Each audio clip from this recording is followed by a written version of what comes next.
Bueno, parece que fue ayer, pero el año 1969, tres universidades de California en Estados Unidos tuvieron la suerte, el ingenio, de a través de una palabra, ARPANET, que fue las siglas con las que empezaron, se inició Internet. Bueno, buenos días. Buenos días. Un mundo apasionante. Yo no había nacido. Parece que fue ayer, cuando el hombre subió a la luna, cuando casi a tiempo real estábamos mandando los datos de miles de kilómetros, y allí en Cabo Cañaveral y en Cabo Kennedy estaban recibiendo toda esa información que ocurría con ese primer vuelo ya tripulado, que fue con las tres personas más importantes que hubieron, Armstrong, Aldrin y Collins, que fueron los tres que visitaron primero la luna y pusieron los pies. Estamos en un mundo apasionante, porque el que no aprende de los jóvenes está condenado a morirse sin saber absolutamente nada. Nosotros hemos aprendido de los viejos y ahora aprendemos de los jóvenes como vosotros.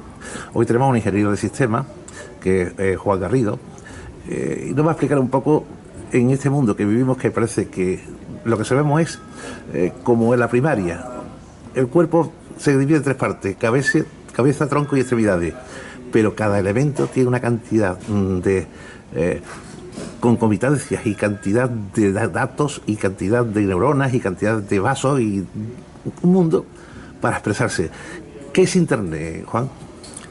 Internet, explicarlo en pocas palabras. Por explicarlo en pocas palabras, yo te podría decir que Internet es explicarlo en pocas palabras, te podría decir que es asemejable al fuego, o asemejable al invento de la rueda, o asemejarse al invento del tratamiento del hierro. O sea, estamos viviendo en una nueva explosión de historia. Y bueno, pues gracias a Internet sí es verdad que se han podido conectar pues muchísimas mentes en el mundo. O sea, por ejemplo, sabe ideas de ya no solo de Estados Unidos, porque siempre se mira un poco a Estados Unidos, pero bueno, desde aquí de España, o desde la India, o desde África, o desde que cualquiera en su casa, puede tener una idea y publicarla, y eso puede llegar pues a grandes inventos y a grandes historias. Al final Internet es algo que ha permitido que todo el mundo pueda llegar a estar en contacto con alguien, y lo que hace 15 años, porque no hace más, veíamos algo que era muy complicado, el poder comunicarte con alguien de otro país. Se necesitaban una serie de herramientas costosas, como puede ser una llamada a lo mejor entre países, que ustedes os acordaréis que cobraban bastante dinero. A día de hoy es poco menos, vamos, yo lo he visto usted ahora con el móvil hablando, mandando un mensaje de voz a través de alguna aplicación de mensajería. Gracias a Internet sí es verdad que se han conseguido ese tipo de cosas, y acercar, por ejemplo, posturas entre diferentes países.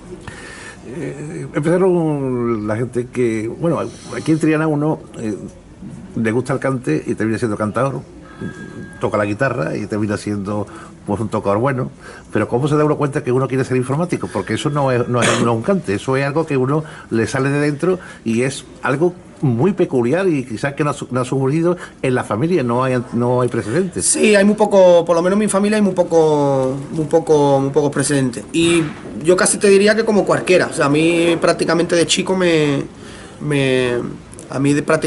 encantaba.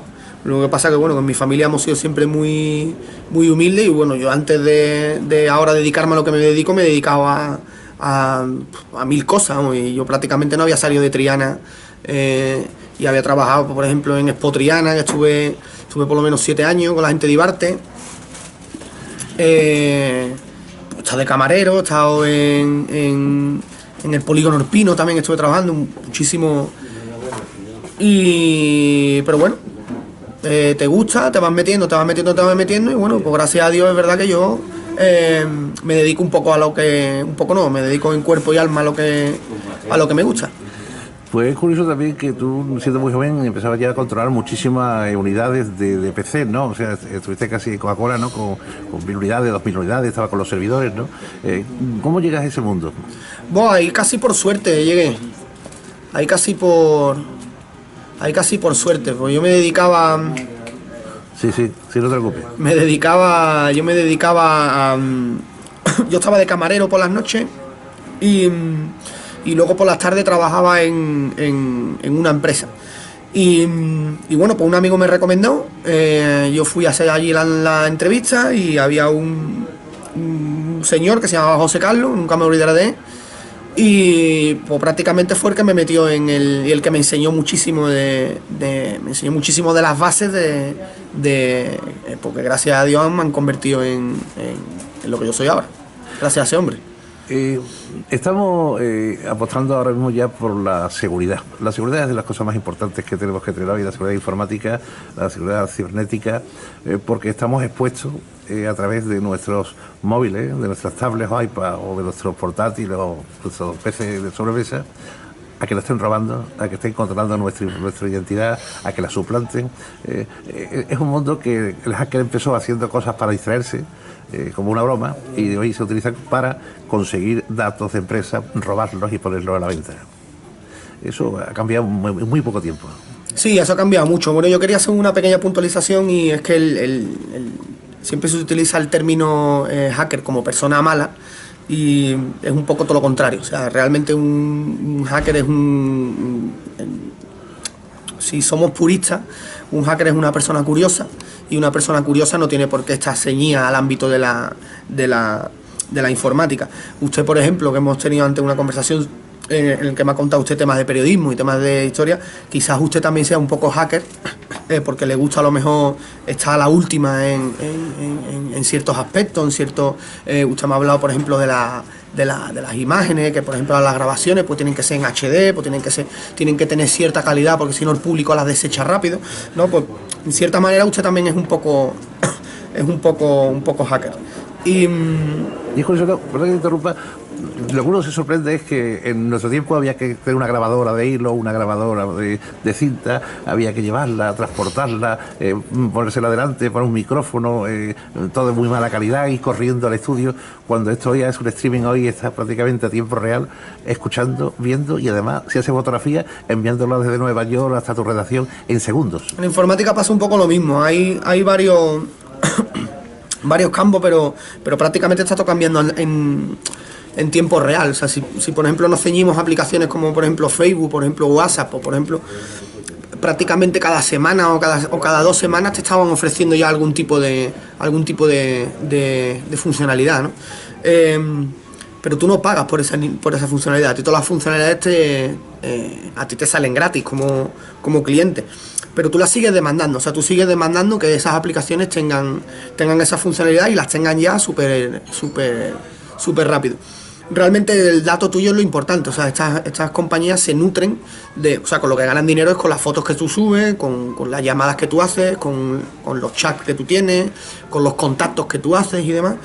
Pues un poco es como se nutren este tipo de empresas. Y estas empresas a su vez pues te dan una serie de servicios. A como va el mundo hoy en día, debería de ser todavía más rápido. O sea, todavía van a haber cambios y muchísimo más rápido. Igual que es el INCIBE. El INCIBE es un instituto. Sí, pero está aquí en España, el INCIBE, y bueno, pues es un instituto que al final tiene una parte muy importante pública y lo que se dedica es a velar por la seguridad del ciudadano. ¿Y qué es la evidencia digital?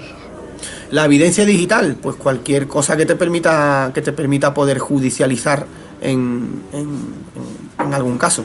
Una evidencia digital puede ser cualquier cosa. Puede ser de una foto hasta un USB, hasta la cámara esta. ¿Y la firma digital? Y la firma digital es con lo que tú validas que eso no se ha modificado en tiempo. ¿Qué es una arquitectura de sistemas? Una arquitectura de sistemas. ¡Wow! Son preguntas muy complejas. ¿Con respecto a qué? O sea, con respecto a una arquitectura de sistemas. Sí, de Windows, por ejemplo. De Windows, sí. O de cualquier sistema operativo, nos da exactamente igual. Pues prefiero en líneas generales, prefiero para tener un poco de conciencia de que esto es mucho más de lo que nosotros sabemos. Sí, bueno, es mucho más y es mucho más. Pero bueno, finalmente lo que es la arquitectura de sistemas, pues son básicamente si nos tenemos que poner para explicarlo para todo el mundo, no sabría decirte yo No sabría decirte yo aquí una frase para que... Yo supongo que lo mismo que se hace en los edificios, lo hace un Pero arquitecto, ¿no? sí, bueno, no... Realmente es que en informática es diferente, porque hay varios niveles. Está la capa física y luego está la capa lógica. A día de hoy, en este siglo se está moviendo mucho la capa lógica, es decir, la capa física. Se encargan las empresas de mantener esos ordenadores, esos macroordenadores, y realmente tú no tienes que mantener nada. Tú lo único que tienes que mantener es una pequeña aplicación y demás. ¿Y qué es la función hash? ¿La qué? La función hash. Ah, la función hash, ¿no? Hash. La función hash es una función matemática en donde tú le pasas, por regla general, 2 valores y te tiene que dar un valor. Ese valor, nosotros no podríamos descifrar ese valor para volver al original. Después las empresas tienen un problema que no son sus empleados, sino es el acceso, me refiero a los datos, después la conservación de esos datos, el transferir esos datos y custodiar esos datos, ¿no? O sea, todo es un proceso en las empresas para que eso tenga cierta seguridad, ¿no? Se dan muchos cursos, ¿no? Y vosotros también explicáis desde lo más incipiente a lo más complejo, ¿no? ¿Por qué las empresas tienen que estar hoy protegidas para garantizar su trabajo? Porque al final el dato es lo más importante para la empresa. O sea, para ti es el dinero. Para mí seguramente también sea el dinero. O sea, porque sin dinero no podemos pagar, tú no podrías pagar esa cámara, yo no podría pagarme los botines, yo no podríamos pagar la comida, ¿no? O sea, para nosotros es importante tener dinero. Para la empresa es importante tener el dato. O sea, la empresa puede llegar a perder dinero en un momento dado de su vida laboral, pero con el dato puedes generar más dinero, ¿no?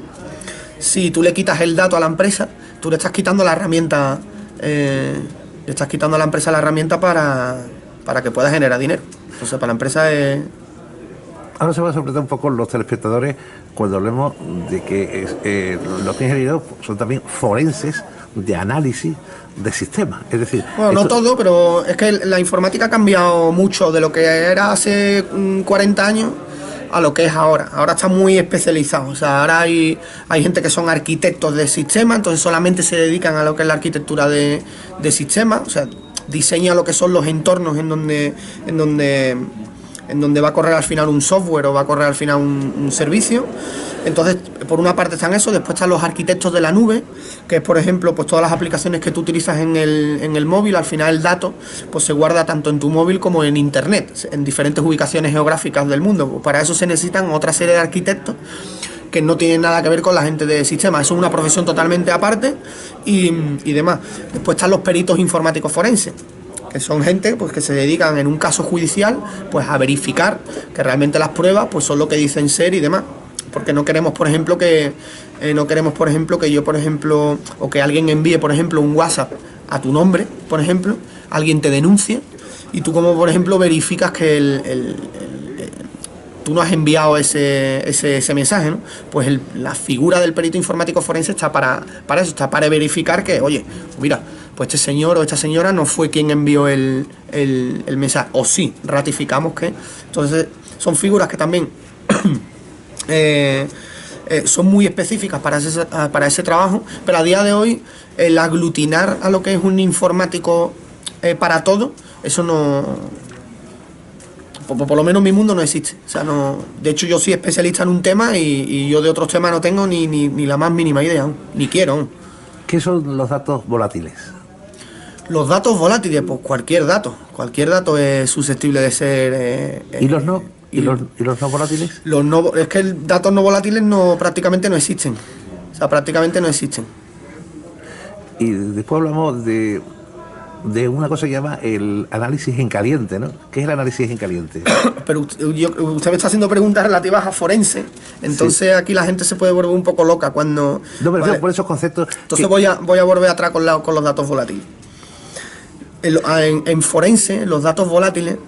se designa un dato volátil aquel en el que cuando tú apagas el ordenador o cuando tú apagas el móvil, ese dato muere. Ese dato no se guarda en disco.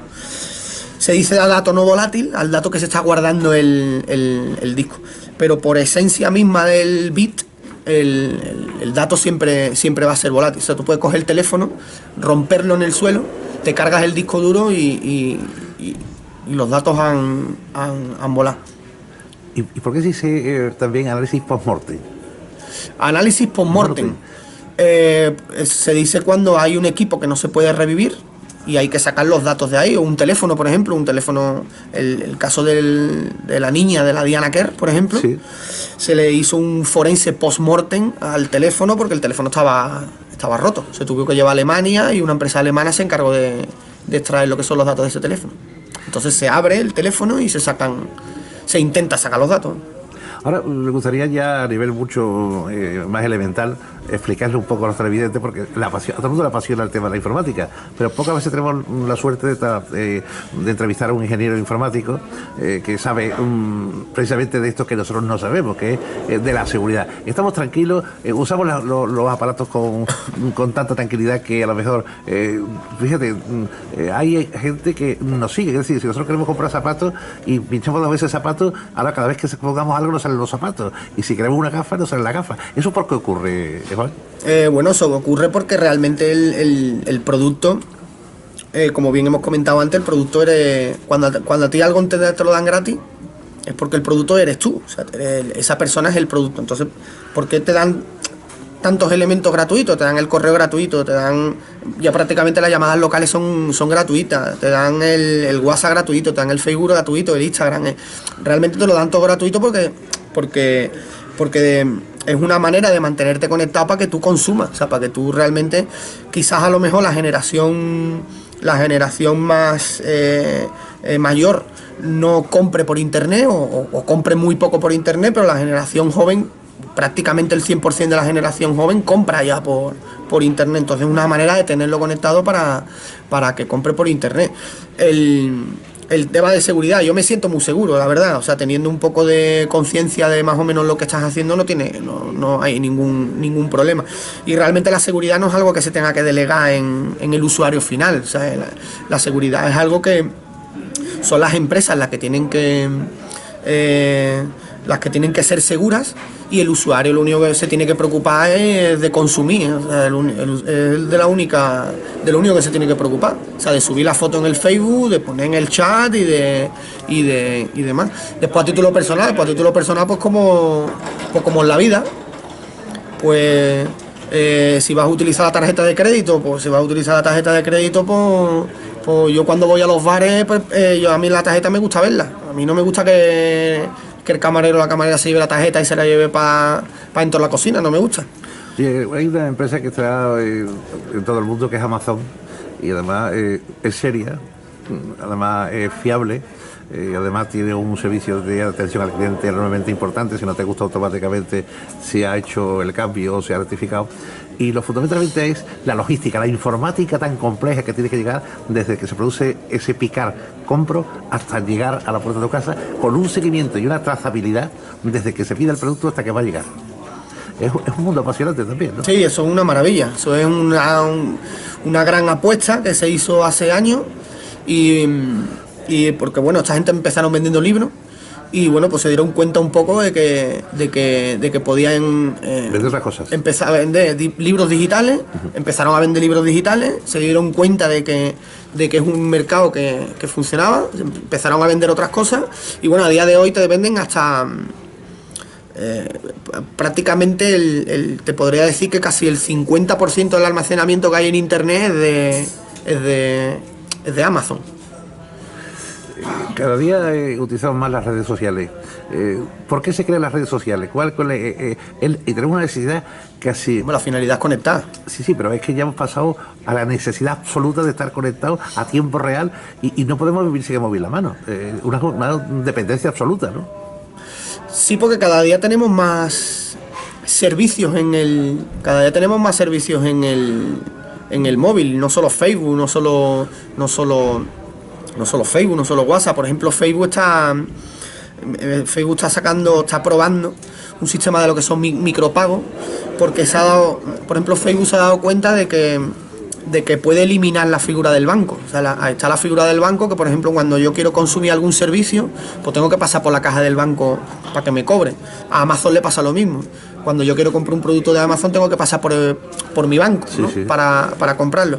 Pues estas grandes empresas se están dando cuenta de que pueden eliminar el banco de la ecuación. ¿Cómo lo hacen?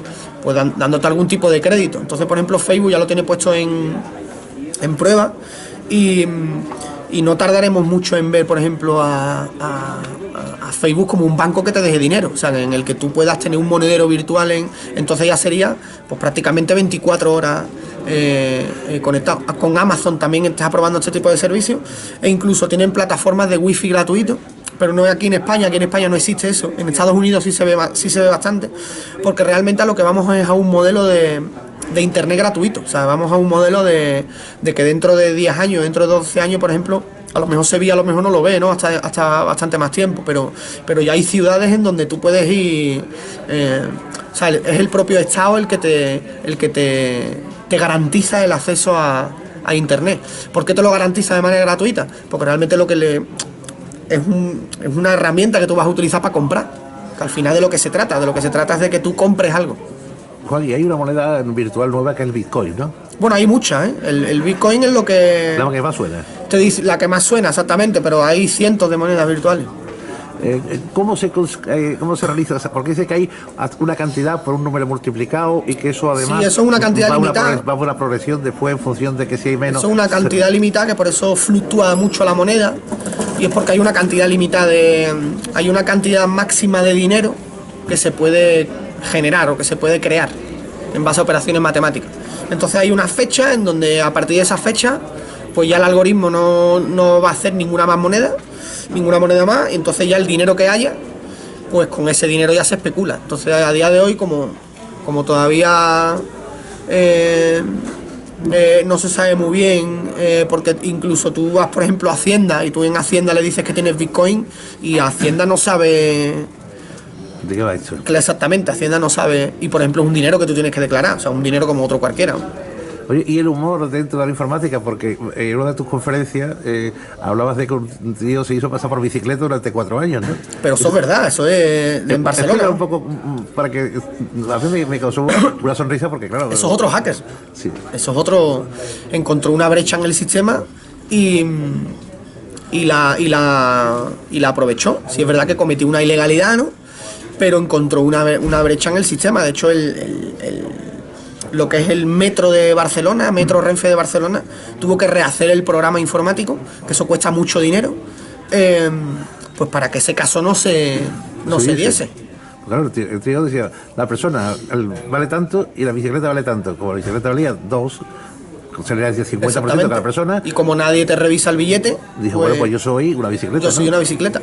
A mí me pareció magnífico, ¿no? Genial, sí. A mí me encantan ese tipo de... Yo tengo que reconocer que a mí me encantan ese tipo de noticias. Si es verdad que cometí una ilegalidad, entiendo que pagaría por ello, pero no deja de ser una persona que sin ningún tipo de mala intención, ¿no? Ya no de mala intención, pues sí tenía mala intención porque quería pagar menos, ¿no? Entonces hay un o sea, va a hacer dolo, o sea, está haciendo un dolo a la empresa que le está quitando dinero, pero que sin ningún tipo de formación y sin ningún tipo de, pues una persona que ha logrado engañar un sistema. Entonces eso es lejos del delito que haya cometido y demás, es algo que hay que admirar, o sea, es algo que hay que admirar. O sea, de hecho la empresa ya te digo, tuvo que cambiar todo el sistema informático, porque no se le había ocurrido a nadie de que aquí en España tenemos esa picaresca y de que por ejemplo este chaval estuvo así un montón de años. Háblanos un poco de los problemas estos a nivel de usuario, que si bajamos todo el mundo de internet y que después resulta que están todos infectados, y resulta que llevan algunos códigos que nos permiten que, por ejemplo, hay uno que es el Reimaje Plus, ¿no? Por ejemplo, que lo pone y dice que es para arreglarte el programa y después resulta que lo que hace es contaminarte todo el ordenador, ¿no? Bueno, sí, eso siempre va a haber, eso es una casi anecdótico dentro de nuestro mundo. Yo siempre he abogado porque el trabajo bien realizado se paga, y nadie te va a dar nada gratis. O sea, de hecho, volvemos otra vez a la frase del principio, que si te dan algo gratis, realmente el productor eres tú. O sea, porque lo que quieren es lo que quieren es que tú uses con tu tiempo y con tu vida, que alimentes esa aplicación gratuita.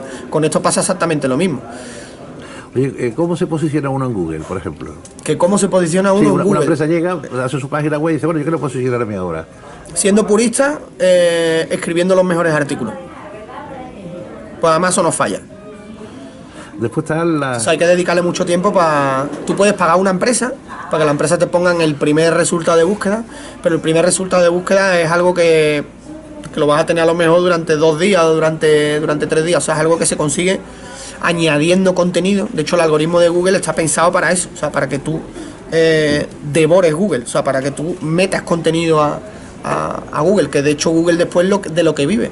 O sea, porque Google es una empresa, no hay que olvidar que Google es una empresa de publicidad. Lo único que pasa es que es una empresa que se ha valido de prácticamente crear internet, porque fue la empresa que ha logrado clasificar toda la información y ponerla al alcance nuestra, pero Google no deja de ser una empresa de publicidad. O sea que los máximos ingresos que recibe Google es por publicidad, igual que Apple, igual que Facebook, igual que... Se valen de la tecnología, pero realmente si escarbas un poco y le quitas toda la paja de tecnología, lo que te queda es una empresa de publicidad, o sea, una empresa que te vende anuncios. Después están las etiquetas y los tags, ¿no? Las etiquetas es una forma de localizar a través de comas y nombres, adverbios, lo que tú quieras, para que puedas buscarse rápidamente en casi todos los buscadores, ¿no? Y después hay otra cosa, los metadatos, ¿no? ¿Eso qué son los metadatos? Pues los metadatos es información que se guardan para clasificar lo que es un documento, una fotografía y demás, y son datos que se deberían de manejar dentro de la empresa, no fuera. O sea, por ejemplo, una fotografía, tú cuando haces una fotografía con tu cámara, cuando tú la sacas a tu ordenador, pues la fotografía guarda información sobre el obturador que, por ejemplo, has utilizado, guarda información del nombre de la cámara, guarda información de la fecha y hora en donde realmente se hizo esa fotografía, puede guardar información de tu nombre. Si tú algún día le configuraste la cámara y te daba la opción a poner tu nombre, pues guarda también ese tipo de información. Entonces ese tipo de información, por regla general, se la almacena la fotografía, documentos y demás, pero para que sean gestionables dentro de la empresa, es decir, de cara a una red de área local, para que tú puedas buscarlo. Entonces, cuando ese dato sale a internet, debería salir solamente la fotografía. La fotografía debería estar limpia de ese nombre interno, del nombre de la cámara, de la fecha en la que se hizo y demás. Entonces, realmente ese es el metadato. ¿Por qué se encriptan ahora la fotografía y se meten datos dentro de la foto que no son visibles para un profano? Bueno, pues por la general, como tú has dicho, para ocultar datos. Pero no solamente en la foto, lo puedes hacer en un documento, lo puedes hacer en lo que tú quieras. Es curioso porque durante la Segunda Guerra Mundial, incluso las modistas escribían textos a través de las costuras que hacían interiormente en los trajes, pasaban esos datos a la información, por ejemplo, de los partisanos o de la... Eso viene de los romanos, o sea, de los romanos, ya en la época romana ya se utilizaba mucho lo que es el cifrado para enviar mensajes de un sitio a otro, y si el enemigo cogía ese dato, pues que no se pudiera hacer nada con ello. De hecho, históricamente una de las historias más famosas con respecto al cifrado es la máquina Enigma. O sea, la máquina Enigma murió muchísima gente por averiguar realmente el proceso, sí. El proceso de cifrado ¿sabes? O sea, aquí se estuvo a punto de ir en guerra solamente por saber ese tipo de tecnología. Otro elemento también de vanguardia son los youtubers. Son personajes que hacen un vídeo con más o menos suerte. Desgraciadamente se está utilizando ahora para el mal, porque siempre parece que hay una definición de que el ser humano tiende a la malicia en ciertos momentos. Si haces una maldad, pues la grabas y entonces lo subes y eso tiene muchas visitas. Parece que eso es el mundo que hay, pero el mundo youtuber es un mundo de yo qué sé, por un artista que no tiene posibilidad de grabar, se lo graba en su casa, se lo monta en su casa y resulta que pega un pelotazo increíble a nivel internacional.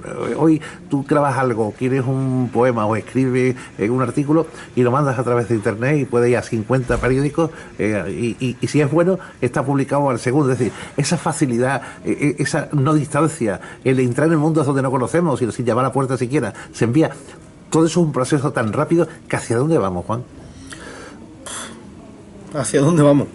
Pues vamos todavía más, o sea, es que esto es tan rápido. Esto tan rápido y realmente lo que se va buscando es que tú estés 24 horas conectado, o sea, pero ya ya casi que es una realidad. ¿Tú desconectar el móvil por la noche? No. Yo sí, ¿eh? Sí. Pero yo siempre hago esta pregunta. Entonces, si tú no desconectas el móvil por la noche, tú estás 24 horas conectado. Si es verdad que tú pasas horas durmiendo, pero tu teléfono está 24 horas. ¿Tú apagas el teléfono? ¿A ti te da por apagarlo? Alguna vez, pero muy poca. Pero muy poca, ¿no? Sí, y tú la tele la apagas, ¿no? Sí, la tele sí la apago. Sí, esas son preguntas que parecen muy... Ser muy tonta, pero tiene su sentido, ¿no? Tiene su sentido. Es decir, que uno cuando duerme debe dormir el teléfono también para descansar ambos, ¿no? Bueno, a ver, yo no voy a... Porque se acumula la información, no se pierde. Pero yo no quiero educar a nadie, no, ni quiero... pero tu opinión es yo lo único que te estoy diciendo es que estos dispositivos están diseñados, están preparados, están pensados, o sea, realmente hay un proceso muy inteligente detrás de la creación de este tipo de dispositivos y de este tipo de servicios que van con el dispositivo, para que tú estés 24 horas conectado. Entonces, ¿a dónde vamos? Pues yo te lo quería responder con esa pregunta. ¿Tú apagar teléfono? No apagar teléfono. O sea, vamos a echar 24 horas conectados, 24 horas pendientes. Vamos a ver dentro de 20, 25 años, veremos que realmente el papel ya es algo que va a estar totalmente obsoleto, en donde ya se irá a la seguridad social y directamente con el móvil o directamente con algo que tú te implantes, que podrá ser en un pelo o que podrá ser en alguna historia, tú vayas con tus datos digitales y demás. O sea, vamos a un mundo permanente conectado. Vamos a un mundo en donde realmente el dinero físico no va a ser algo que vayamos a tener. O sea, vamos abogados a un dinero digital. O sea, vamos a dentro de 20, dentro de 25 años, dentro de 30 años, el dinero físico, el pagar con dinero físico, será algo raro. O sea, será algo raro. O sea, vamos a ese tipo de mundo. Es curioso porque si salimos del mundo de la Tierra y nos vamos a la aviónica, por ejemplo, hoy a través, casi todos los aviones y avionetas vuelan a través de una cosa que se llama transponder, que es un elemento que está conectado directamente con la torre y a través de esos datos tú pones las coordenadas, la coordenada correspondiente y va navegando solo. Solamente hace el impacto de tierra y el impacto de salida, que son los dos que hacen, ¿no? O el vuelo UFR, ¿no? Que es el vuelo visual de noche, ¿no? Todo eso va a través de la tecnología y aunque el tiempo esté malo, aunque no haya niebla, sigue viendo, el láser sigue viendo las cámaras de infrarrojo, ¿no? Eso es apasionante. Eso es maravilloso. Esos mundos por descubrir, que todo lo haga unos aparatos en función de unas coordenadas que se le meten y unos programas muy, muy preparados, ¿no? Pero también lo es hasta la simple comida que subes. Todo está en una logística aplicada a informática, ¿no? Sí, bueno, a día de hoy todo, pero a día de hoy porque todo es muy necesario. O sea, por ejemplo, una ferretería buena, antiguamente a lo mejor no había tanta conciencia o se tenía que contar, por ejemplo, los tornillos a mano, porque mi padre ha sido ferretero. A día de hoy no, a día de hoy, gracias a Dios, con las aplicaciones informáticas tú puedes saber si te quedan 3 tornillos o te quedan 31. O sea, eso es una cosa maravillosa. Y eso es verdad, porque en la ferretería había tantas cosas que era casi imposible acordarse con la acería, ¿no? Porque como uno fuese diariamente a verla, desde la mangana hasta el soldador, hasta la olla, la lata, era todo... De hecho, el propio nombre con el que se conoce al PC y del que lo conoce todo el mundo es ordenador. O sea, sí. El ordenador. Sí, sí. O sea, la propia palabra te lo está diciendo. O sea, es algo que llegó en su día para poner orden en la vida del ser humano. Oye, ¿por qué somos tan cleptómanos en el sentido informático? ¿Por qué todo lo que tenemos y aunque no nos sirva lo guardamos? Bueno, eso ya depende de cada persona, ¿eh? Yo ahí no puedo... Sí, pero pues darle unas ideas de lo que hacemos mal y cómo hacerlo bien, ¿no? No, pero bueno, no es malo tampoco. O sea, nosotros decimos que eso es síndrome de Diógenes digital, ¿no? Pero que no es ni malo ni bueno. O sea, si hay personas que les gustan almacenar toda la información, a mí me parece maravilloso. O sea, si tiene almacenamiento propio para poder hacerlo, a mí me parece maravilloso. Mi hermano, por ejemplo, yo tengo un hermano que le encanta almacenar ese tipo de... Sí, le encanta almacenar lo que son libros, lo que son fotografías, a él le encanta, o sea, él no utiliza, por ejemplo, aplicaciones de terceros como puede ser el Drive de Google o el OneDrive de Microsoft o el Dropbox. Él lo quiere en su disco duro. O sea, a mí me parece eso maravilloso. Es curioso al mundo que vamos. Hablamos de que, sobre todo en lectura, incidió hace unos 8 o 10 años el ebook, ¿no? El ebook era una forma de la lectura a través de tabletas electrónicas. Hay una base de datos realmente importante, la biblioteca se ha ampliado muchísimo.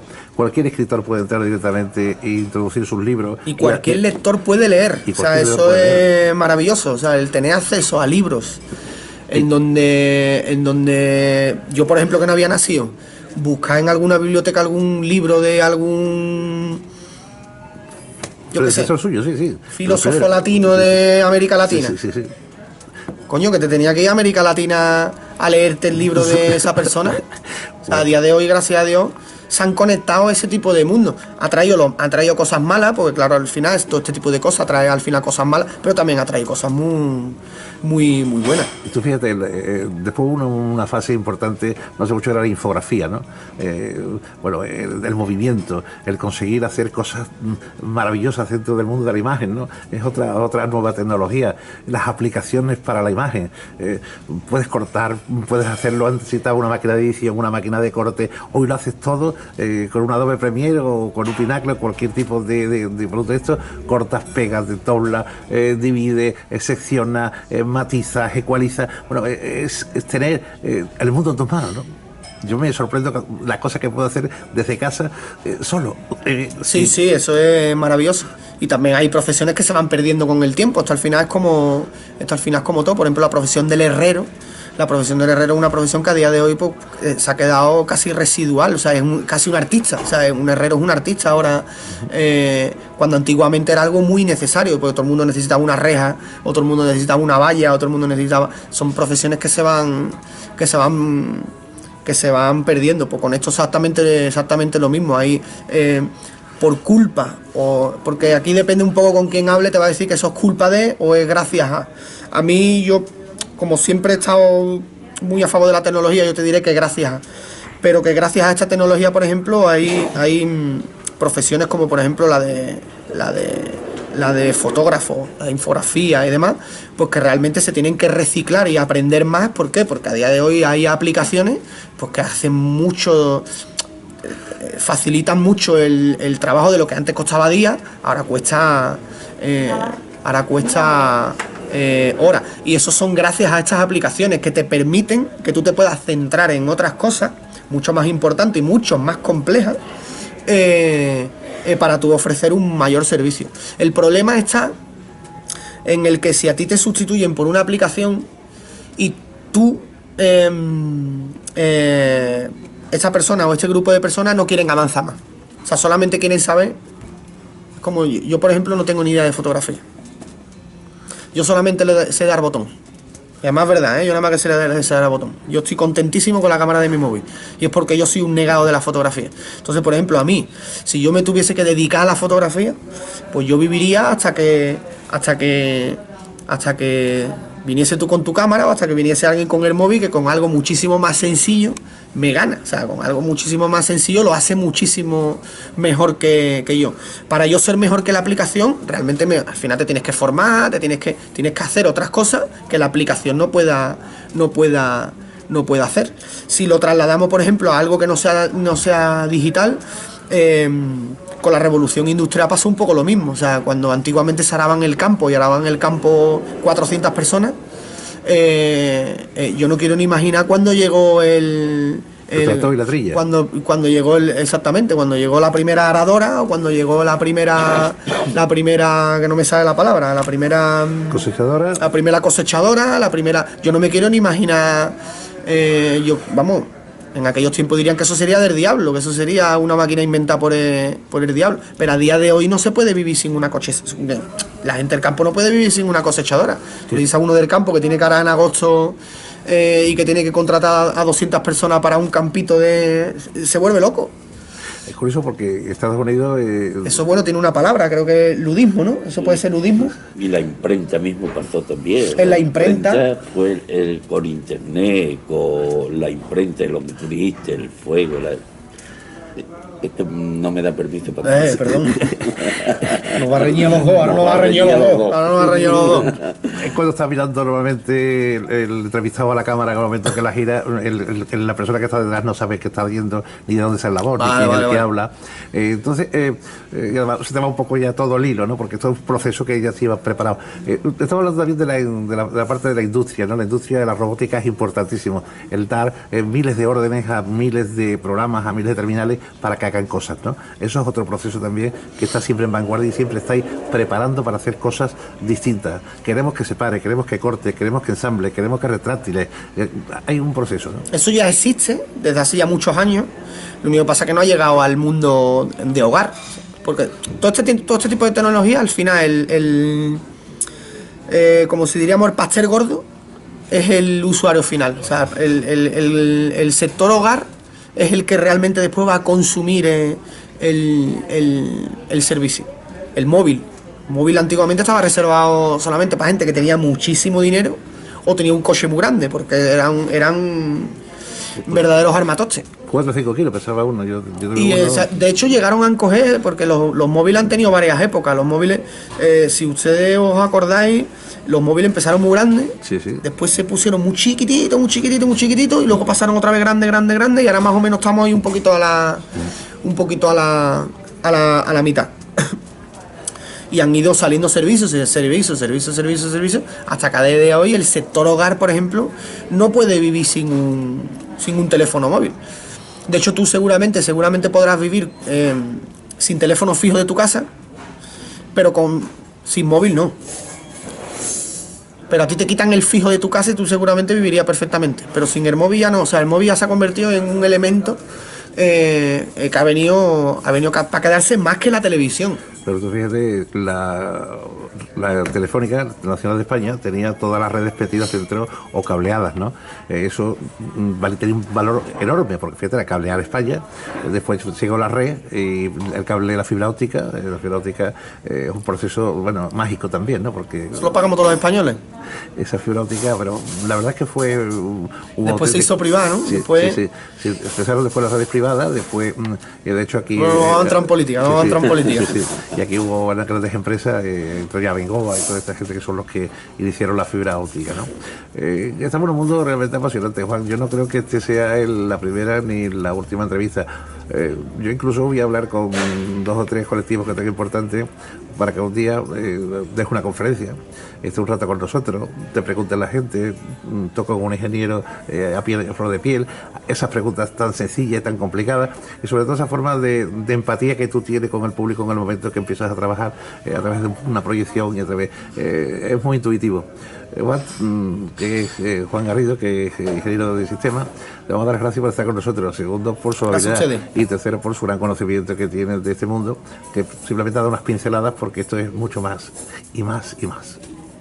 Muchas gracias. Nada, por Dios a ti. Está brillante.